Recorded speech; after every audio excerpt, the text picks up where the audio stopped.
سبحان الذي أسرى بعبده ليلا من المسجد الحرام إلى المسجد الأقصى الذي باركنا حوله لنريه من آياتنا إنه هو السميع البصير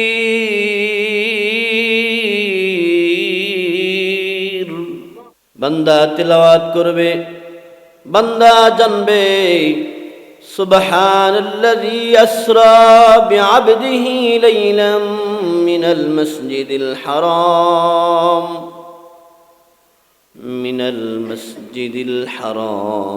ইলাল মাসজিদিল আকসা। পবিত্র ওই সত্তা, অর্থাৎ আমি পবিত্রতা বর্ণনা করছি ওই সত্তার যিনি আসরা বিআবদিহি লাইলাম মিনাল মাসজিদিল হারাম, স্বীয় বান্দাকে রাতের কিয়দাংশে মসজিদে হারাম থেকে ভ্রমণ করিয়েছেন, মক্কাতুল মুকাররমা থেকে ইলাল মসজিদিল আকসা, সেই ফিলিস্তিনের মসজিদে আকসা পর্যন্ত। এই পবিত্র সত্তা যিনি মসজিদে হারাম থেকে মসজিদে আকসা পর্যন্ত সফর করিয়েছেন কেন? লিনুরিয়াহু মিন আয়াতিনা, যাতে করে আমি আমার নিদর্শনগুলো তাকে অবলোকন করায় দেখাইবার জন্য। কারণ সে বিশেষ এক পার্সন, বিশেষ এক নবী। সমস্ত নবী এবং রাসূলদের মধ্যে যার আলাদা খুসুসিয়ত বা বৈশিষ্ট্য রয়েছে। সুবহান দি প্রথমে আল্লাহ রাব্বুল আলামিন জানান দেন সকল কাজ, সকল কিছু, সবকিছু আল্লাহর ক্ষমতায় হয়। মসজিদ হারাম থেকে মসজিদ আকসা পর্যন্ত পয়গম্বর সফর করবে, সেটাও নিজ বাহুবলে করবে না, আল্লাহর ক্ষমতায় হবে। এই জন্যই প্রথমে আল্লাহর তাসবিহ পড়া শিক্ষা দিয়েছেন, সুবহান বলেছেন। পবিত্রতা ঘোষণা করছি ওই সত্তার যিনি এই লম্বা সফরটুকু অল্প সময়ে করিয়েছেন। আল্লাহ রাব্বুল আলামিন নাজিল করছেন বান্দার ভাষায়, বান্দা তেলাওয়াত করবে। তাইলে এই সুবহান আমরা তাসবিহ পড়ি, সুবহানাল্লাহ, আলহামদুলিল্লাহ, আল্লাহু আকবার, লা ইলাহা ইল্লাল্লাহ। এই গুরুত্বপূর্ণ একটা, কাফেরদের কাছে অবিশ্বাসের মতো। যদি নেগেটিভ দিক দিয়ে চিন্তা করে তাহলে যে কারো মনে এটা অবিশ্বাস হবে, প্রথমে বিশ্বাস হবে না। রাতের অল্প সময়ের মধ্যে শত শত হাজার হাজার মাইল দূরত্বে কিভাবে চলে যায়, বিমান নাই, প্লেন নাই, কিছু নাই, কিভাবে চলে যায়, এমন অবিশ্বাস আসতে পারে। এই জন্য আল্লাহ রাব্বুল আলামিন প্রথম সুবহান শব্দ বলেছেন। এর থেকে, এখান থেকে গুরুত্বপূর্ণ শিক্ষা হলো বান্দা আল্লাহর তাসবিহ পড়বে। আল্লাহর পক্ষে সব কিছু সম্ভব। মহান ক্ষমতার মালিক আল্লাহ, মহা ক্ষমতাধর, মহা শক্তিশালী রব্বুল আলামিন।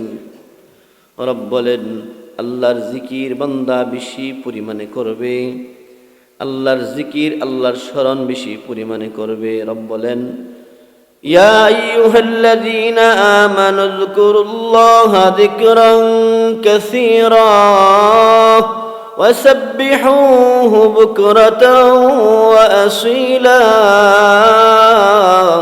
আল্লাহ বলেন ও জগতের ঈমানদার, যকুরুল্লাহা যিকরান কাসীরা, তোমরা আল্লাহর জিকির বেশি পরিমাণে করবা,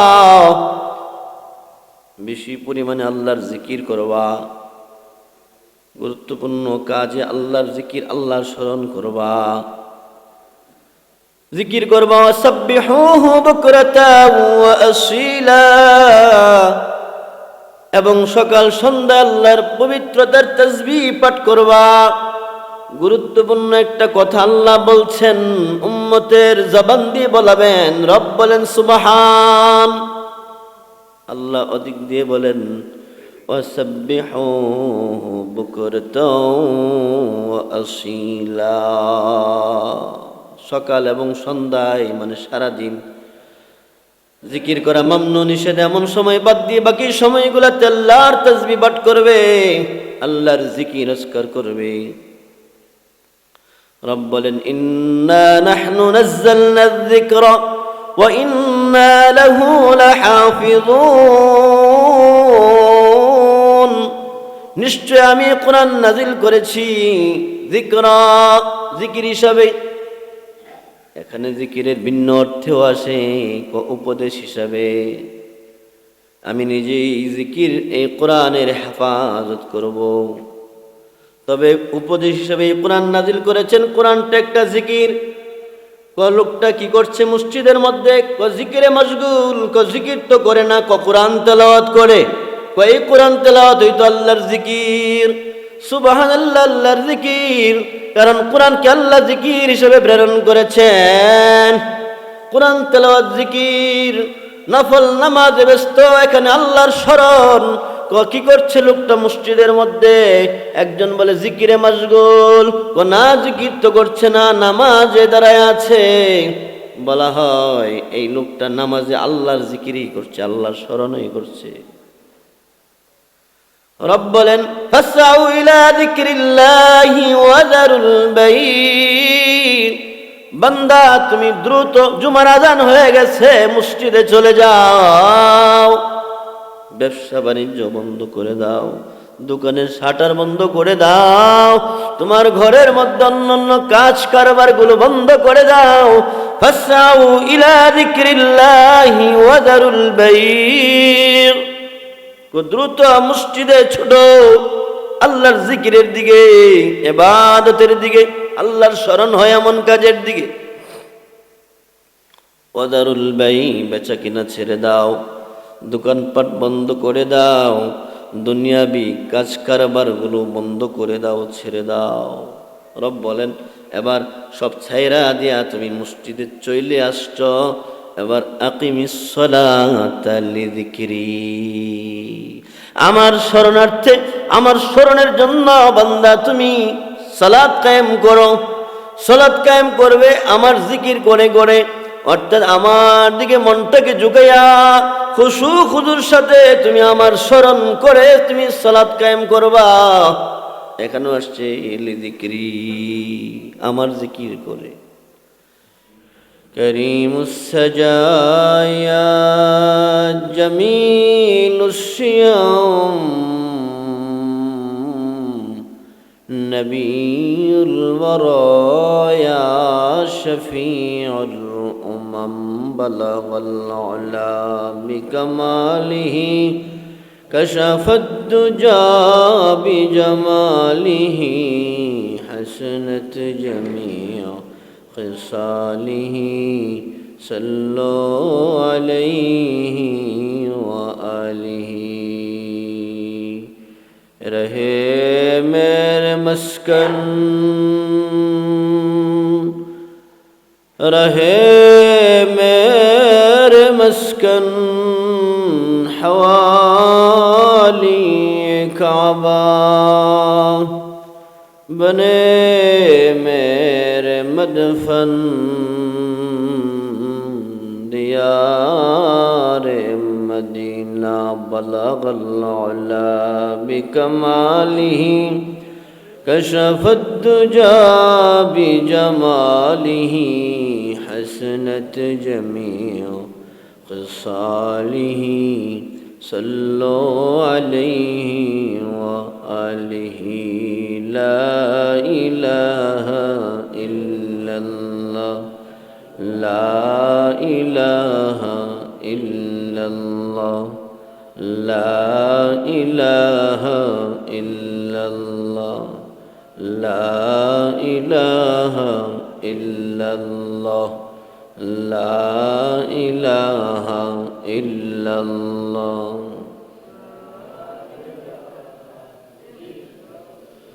याद में तेरी सबको भुला दो, कोई न मुझको याद रहे, सब खुशियों को आग लगा दो, खाने दिल आबाद रहे।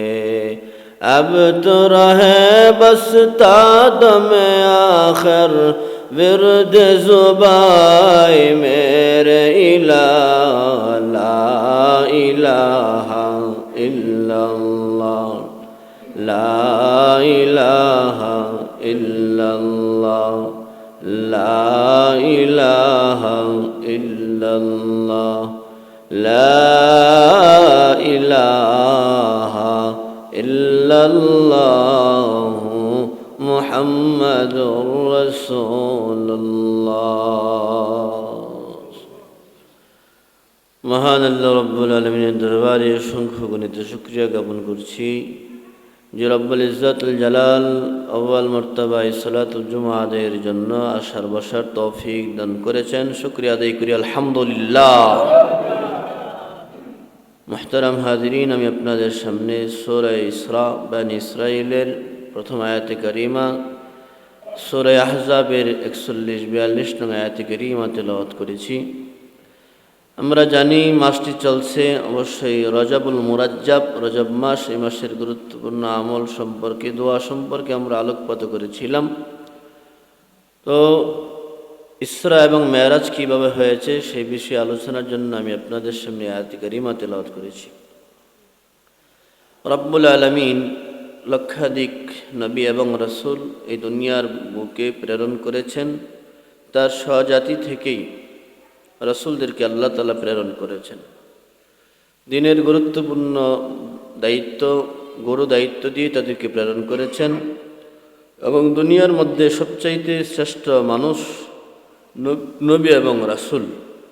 এই সকল নবী এবং রাসূলের মধ্যে আমাদের নবীর মর্যাদা বিশেষভাবে রয়েছে, যেটা অন্যান্য নবীদের এত শ্রেষ্ঠত্ব এবং মর্যাদা নাই। যেমনটা আল্লাহ রব্বুল ইজ্জাতুল জালাল আমাদের নবী আকরাম সাল্লাল্লাহু আলাইহি ওয়াসাল্লামকে সাইয়্যিদুল আম্বিয়া, ইমামুল মুরসালিন ওয়ান নবিয়্যিন বানাইছেন এই ইসরা আর মেরাজের মাধ্যমে। ইতিপূর্বে আল্লাহর নবীজি সাল্লাল্লাহু আলাইহি ওয়াসাল্লাম অন্য সকল নবী এবং রাসূলের সঙ্গে সাক্ষাৎ ঘটে নাই। এইভাবে মেরাজের সময় আল্লাহর নবীর সঙ্গে, বিশ্বনবী রাহমাতুল লিল আলামিনের সঙ্গে সমস্ত নবী এবং রাসূলের সাক্ষাৎ হয়েছে। এবং বাইতুল মুকাদ্দাসে আল্লাহ তাআলা ইমামতের গুরু দায়িত্ব আমাদের পয়গম্বরকে দিয়ে সমস্ত নবী এবং রাসূলগণের ইমাম বানায়া আলাদাভাবে একটা বিশেষ মর্যাদা দান করেছে। এটা আমাদের নবীদের শান, মর্যাদা। রব বলেন, সুবহানাল্লাযী আসরা বিআবদিহি লাইলাম মিনাল মাসজিদিল হারাম ইলাল মাসজিদিল আকসাল্লাযী বারাকনা হাওলাহু লিনুরিয়াহু মিন আয়াতিনা ইন্নাহু হুয়াস সামিউল বাসীর।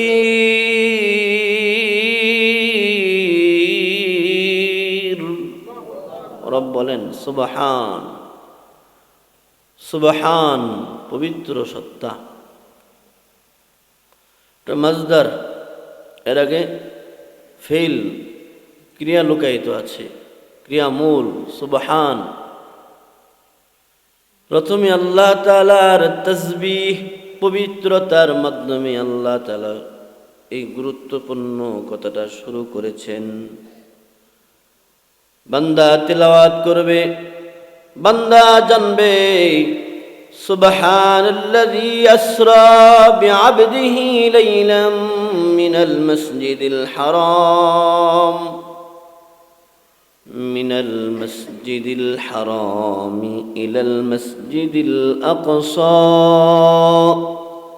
পবিত্র ওই সত্তা অর্থাৎ আমি পবিত্রতা বর্ণনা করছি ওই সত্তার, যিনি আসরা বিআবদিহি লাইলাম মিনাল মসজিদিল হারাম, স্বীয় বান্দাকে রাতের কিয়দাংশে মসজিদে হারাম থেকে ভ্রমণ করিয়েছেন, মক্কাতুল মুকাররমা থেকে ইলাল মসজিদিল আকসা,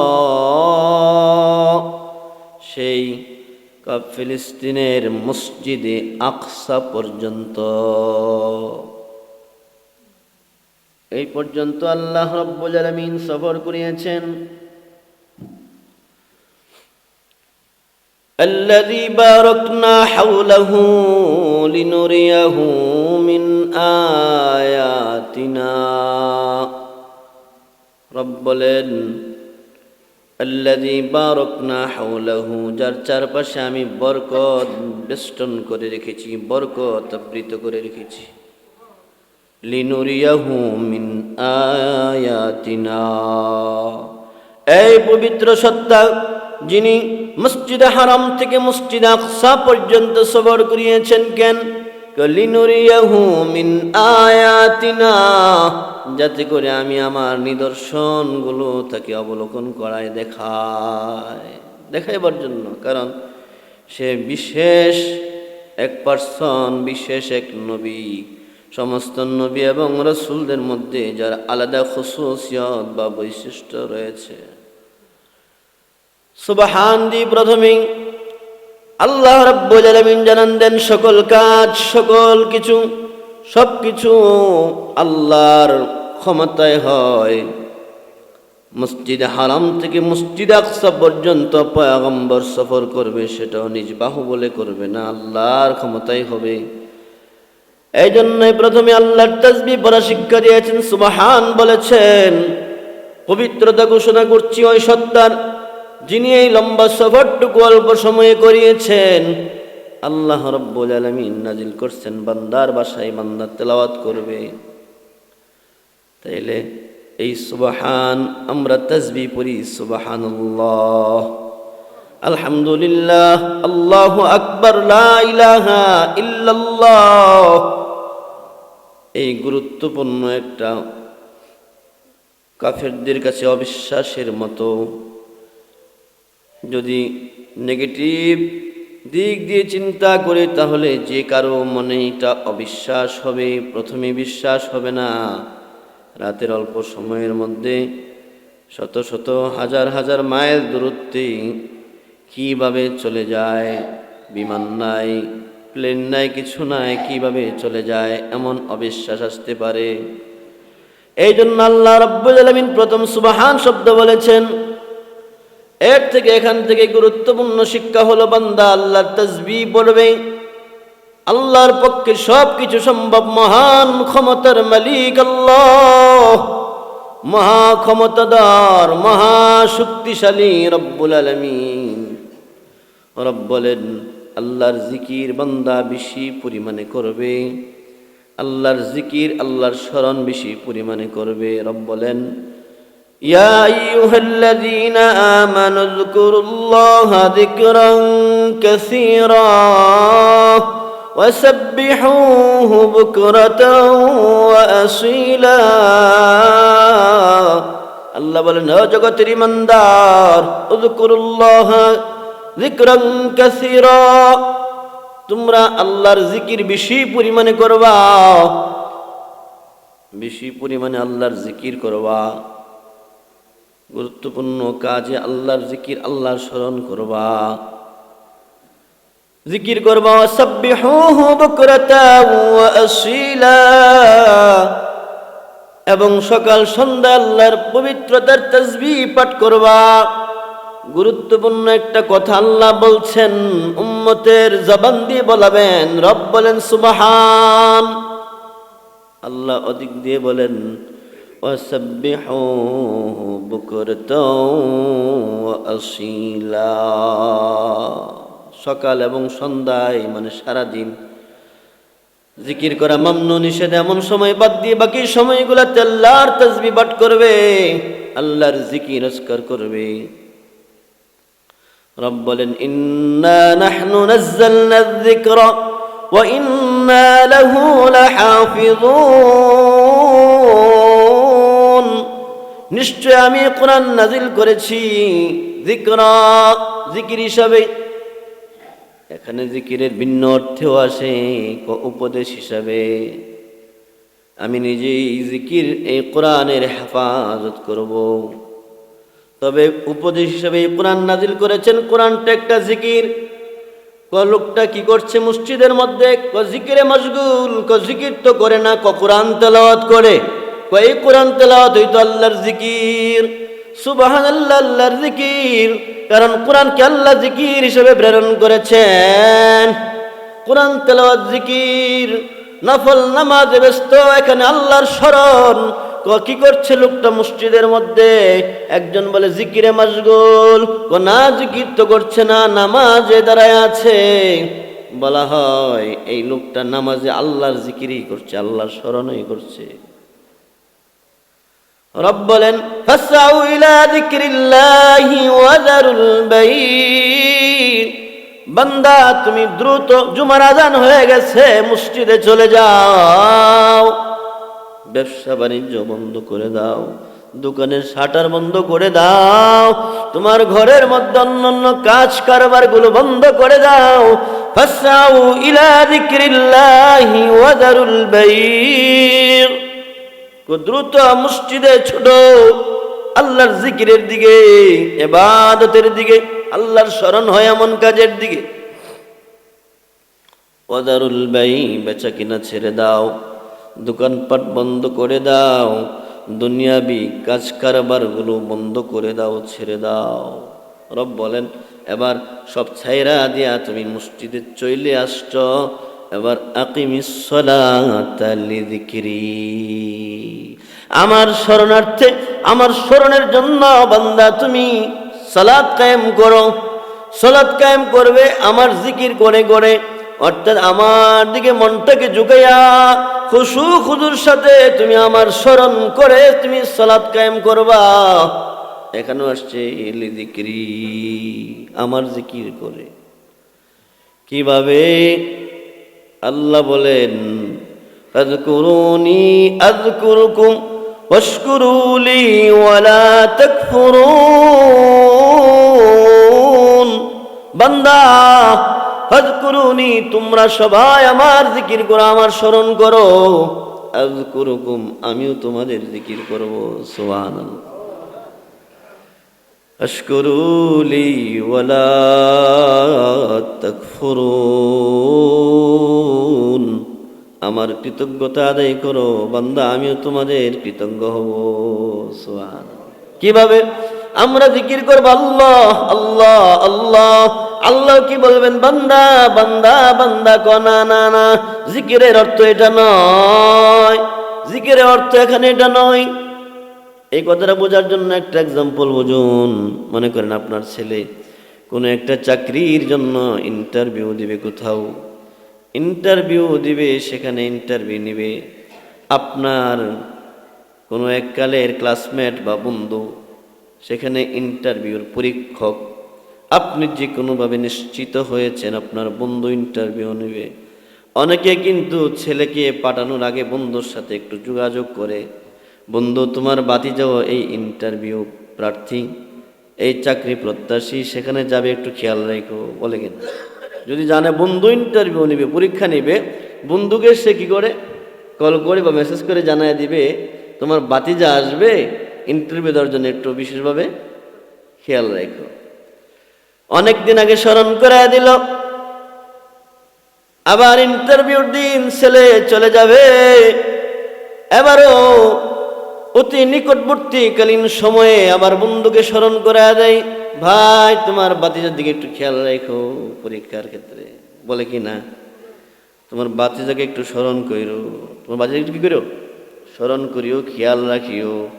এর মানে কি, যেই দিন বন্ধু তার ছেলের জন্য ইন্টারভিউ গ্রহণকারী বন্ধুর কাছে ফোন দিয়েছে, সেই দিন থেকে বন্ধুর ছেলেকে তার নাম আব্দুল্লাহ আব্দুল্লাহ আব্দুল্লাহ এভাবে স্মরণ করতে, অজিফা ধরতে থাকবে, স্মরণ করতে থাকবে এভাবে না। ইন্টারভিউর দিনও সকালে ফোন দিয়েছে, 10টায় ইন্টারভিউ আরম্ভ হয়ে যাবে। বন্ধু তোমার ভাতিজা আসবে, আমি তোমার ক্লোজ ফ্রেন্ড, একটু খেয়াল রাখো, তাকে একটু স্মরণ করো। এর মানে বন্ধু যখন যেমন ভাবে তার নামটা বারবার জপবে না, তার নামটা এভাবে স্মরণ করবে না, এটার অর্থ এটা নয়।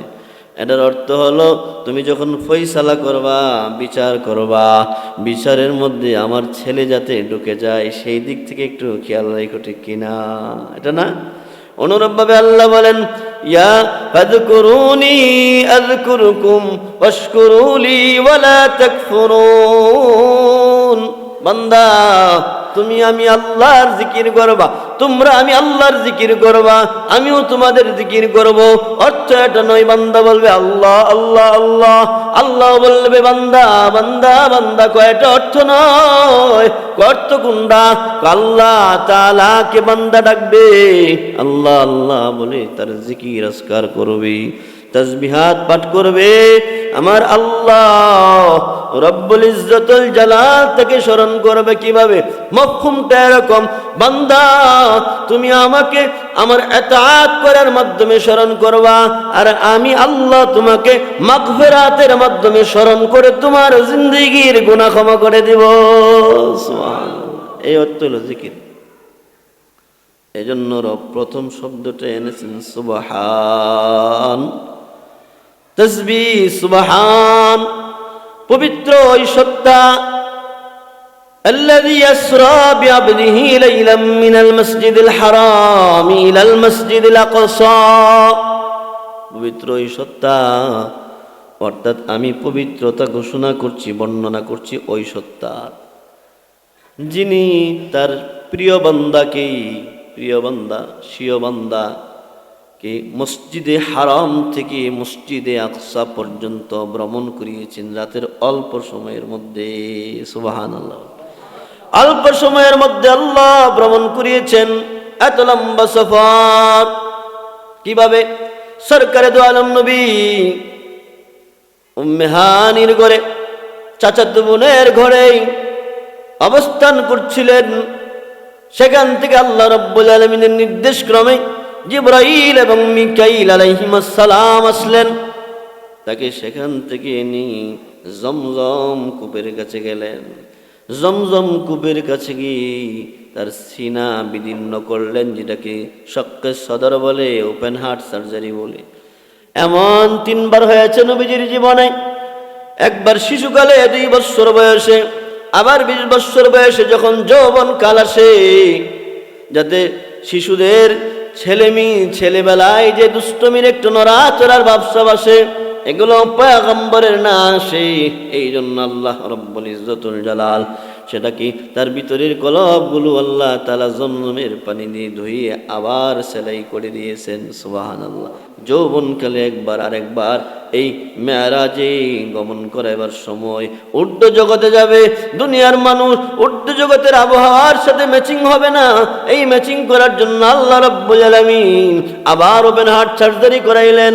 একবারে বক্ষ বিদীর্ণ করে তার ভিতরের কলবকে আল্লাহ রাব্বুল আলামিন জমজমের পানি দিয়ে ধুয়ে সেখানে নেওয়ার জন্য প্রস্তুতি গ্রহণ করলেন এবং করালেন। সেখানে নিয়ে গেলেন। কিভাবে নিয়ে যাবেন? একটা বাহন নিয়ে আসলেন, নাম তার বুরাক। এই বুরাকের মধ্যে পয়গম্বরকে উঠালেন। পয়গম্বর আরবি বুরাকে আরোহণ করলেন। প্রথম আরোহণ করলে বুরাকটা একটু নড়াচড়া করতে থাকে। জিবরাইল মিকাইল বলে, রে বুরাক বাহন, তুমি হয়তো জানো না তোমার উপর কে আজ বিচরণ করছে, কে আরোহণ করছে। উনি হলেন এই জগতের মধ্যে সবচেয়ে শ্রেষ্ঠ মানুষ মুহাম্মদুর রাসূলুল্লাহ সাল্লাল্লাহু আলাইহি ওয়াসাল্লাম। পরিচয় দিয়ে দিলে বুরাক লজ্জিত হয়ে নিচে তাকায় থাকে, আর নড়াচড়া করে না। এইভাবে তার ঊর্ধ্ব জগতের সফর মক্কাতুল মুকাররমা থেকে শুরু হয়, সূচনা হয় মাত্র। এখান থেকে রওনা দিবেন। এই বাহনটা দ্রুত বেগ কত পরিমাণ, কি পরিমাণ! এক কদমের পরে অপর কদম ফালায় দৃষ্টি সীমার শেষ প্রান্তে এখান থেকে তাকাইলে যত দূর পর্যন্ত নজর যাবে, দৃষ্টি যাবে, এত দূর গিয়ে এই বোরাক বাহনটা এক কদমের পরে আরেকটা কদম ফেলে। সুবহানাল্লাহ। এইভাবে কিছুক্ষণের মধ্যে বাইতুল মুকাদ্দাস চলে যাবে। চলে যাওয়ার পথিমধ্যে জিব্রাইল মিকাইলের মাধ্যমে আল্লাহ রাব্বুল ইজ্জতুল জালাল বিভিন্ন জিনিস পয়গম্বরকে দেখিয়েছেন। দেখান পথিমধ্যে যাওয়ার পথে একজন বৃদ্ধা নবীজিকে ডাকে। জিব্রাইল মিকাইল বলে, ইয়া রাসূলুল্লাহ, ইয়া হাবিবাল্লাহ, তাকাবেন না, জবাব দিবেন না, চলতে থাকুন, সামনে চলুন। চলে গেলেন। কিছুক্ষণ পর আরেকজন বৃদ্ধ পয়গম্বরকে ডাকে। পয়গম্বরকে ডাকলে পয়গম্বর বলে, উনি কে? জিব্রাইল মিকাইল বলেন, জবাব দিবেন না, সামনে চলতে থাকুন। নবীজি সামনে চলে। সামনে যাওয়ার পরে আরেকটা কাফেলা, নেককারদের একটা কাফেলা বলে, আসসালামু আলাইকা ইয়া আউয়াল, আসসালামু আলাইকা ইয়া আখির, আসসালামু আলাইকা ইয়া হাশির। পয়গম্বর আপনাকে সালাম। জিব্রাইল মিকাইল বলে, ও আল্লাহর পয়গম্বর, সালামের জবাব দিন। সুবহানাল্লাহ বলেন। আল্লাহর পয়গম্বর সালামের জবাব দিলেন। জিজ্ঞাসা করলেন, ভাই তারা কারা? জিব্রাইল মিকাইল জবাব দেন, প্রথম যেই বৃদ্ধা মহিলা আপনাকে ডেকেছে, বৃদ্ধা মহিলা দুনিয়া, এই দুনিয়া বুড়া হয়ে গেছে, দুনিয়ার কিয়ামত কাছিয়ে গেছে। ১৫০০ বছর আগে পয়গম্বরকে এই তথ্য দেওয়া হয়।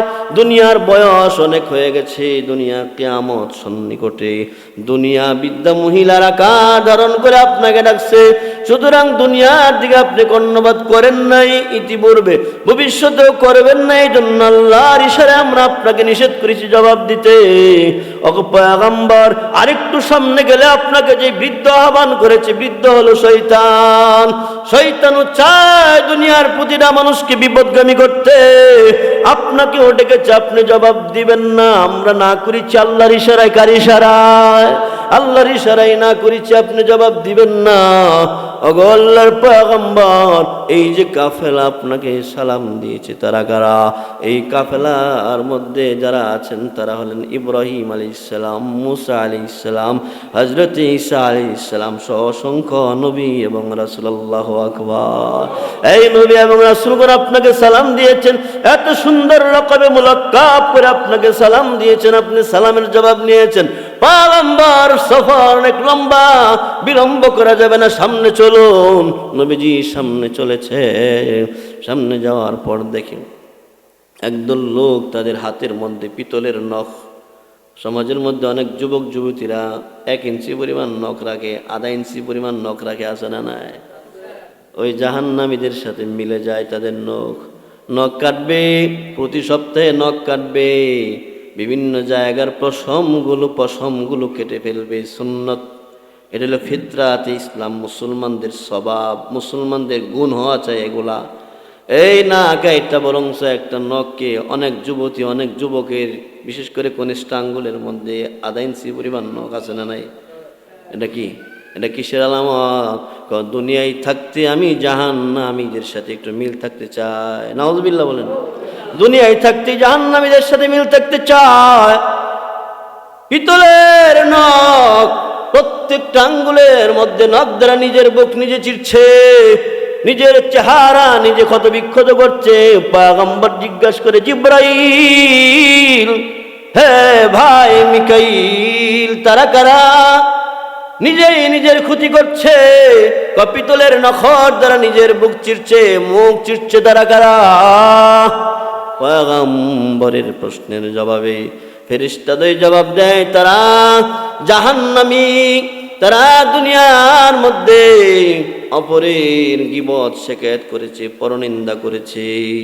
এই অপরাধের কারণে তারা আজ নিজের গোশত নিজে চিরে যেন খাচ্ছে। ওয়ালা ইয়াগতাব বা'দুকুম বা'দা আয়ুহিব্বু আহাদুকুম আন ইয়াকুলা লাহমা আখিহি মাইতা ফাকারিহতুমুহ। আল্লাহ জানায় দেন কোরআনের মাধ্যমে, হে পয়গম্বর আপনি জানায় দেন, লা ইয়াগতাব বা'দুকুম বা'দা, দুনিয়ার মানুষ যাতে একে অন্যের গীবত, পরনিন্দা এগুলা না করে। কেন? আইয়ুহিব্বু আহাদুকুম আইয়াকুলা লাহমা আখিহি মাইতান ফাকারিহতুমু, তারা কি পছন্দ করে, তারা কি পছন্দ করে, আইয়ুহিব্বু আহাদুকুম, তোমাদের কেউ কি পছন্দ করে, আইয়াকুলা লাহমা আখিহি মাইতান, তার মৃত ভাইয়ের গোশত ভক্ষণ করবে? আপন ভাই মারা গেল, কোন যদি বলা হয় তোমাকে 5 লক্ষ টাকা দেওয়া হবে, তোমার মরা ভাইয়ের গোশত খাও, কেউ খাবে? কথা বলেন না কেন, কেউ খাবে? আল্লাহ প্রশ্ন করেন কেউ কি পছন্দ করবে? আল্লাহ নিজেই জবাব দেন ফাকারিহতুমু, তোমরা তো তা অপছন্দ করো। তাহলে গীবত করবা কিভাবে? গীবতের গুনাহ এর চাইতে জঘন্য। নাউযুবিল্লাহ বলেন। পয়গম্বর তারা গীবত শিকায়ত করতো, পরনিন্দা করতো, এই অপরাধের কারণে তাদের এই শাস্তি। পয়গম্বর সামনে চলুন, আরো সামনে যায়। নবীজি তাকায় তাকায় দেখে রক্তের একটা সাগর, রক্তের সাগরের মধ্যে একদল লোক হাবুডুবু খাচ্ছে এবং বড় বড় পাথর তাদেরকে গেলানো হচ্ছে।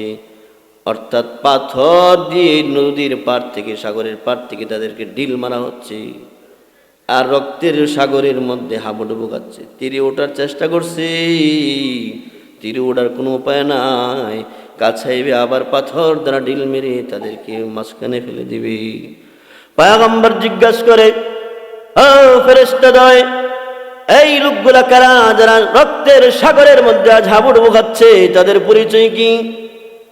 পয়গম্বরের প্রশ্নের জবাবে জিবরাইল আমিন মিকাইল জবাব দেয়, ভাই এই লোকগুলা দুনিয়ার মধ্যে সুদ খাইতো, সুদ খাওয়ার কারণে তাদের এই দুরবস্থা।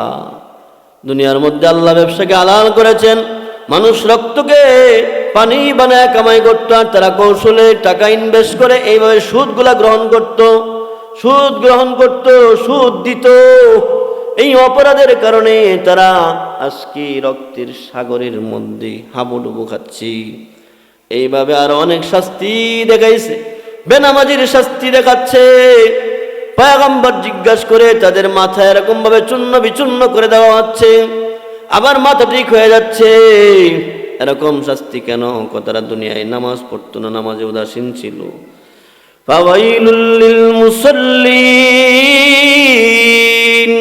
আল্লাযীনা হুম আন সালাতিহিম সাহুন আল্লাযীনা হুম ইউরাউন। তারা দুনিয়ার মধ্যে নামাজে গাফিল ছিল, লোক দেখাইবার জন্য নামাজ পড়তো। এই বেনামাজিদের শাস্তি দেখাবে। জানা বেবিচার, বেবিচারিনী, বেবিচারী, তাদের শাস্তি পয়গম্বরকে দেখাবে। পয়গম্বর জিজ্ঞাসা করলে ফেরেশতারা জবাব দিবে। অবশেষে সবার শেষ দিকে নবীজি বুরাকে দুজন ফেরেশতা চলতে আছেন। নবীজির নাকের মধ্যে এত সুন্দর সুঘ্রাণ আর সুগন্ধি, কোথায় থেকে আসলো সুগন্ধি? জিজ্ঞাসা করবে, ও ফেরেশতা ভাই এই সুগন্ধি কোথায় থেকে? বলবে, আল্লাহর নবী এই সুগন্ধি গুলা জান্নাতের সুগন্ধি। সুবহানাল্লাহ বলেন। আর কিছুক্ষণ যাওয়ার পরে পথিমধ্যেই আরেক জায়গা থেকে আমরা যখন সফর করে বাসে যাই, বিভিন্ন গাড়িতে যাই, যাওয়ার পথে রাস্তার বিভিন্ন জায়গায় জায়গায় মরা বস্তু, মরা জন্তু পড়ে থাকলে দুর্গন্ধ আসে না? নাই, দুর্গন্ধ আসে। কিছুক্ষণ যাওয়ার পরে নবীজির নাকে দুর্গন্ধ আসে, সুঘ্রাণ নয়, দুর্গন্ধ। পয়গম্বর বলে, কিসের দুর্গন্ধ পাইলাম এটা?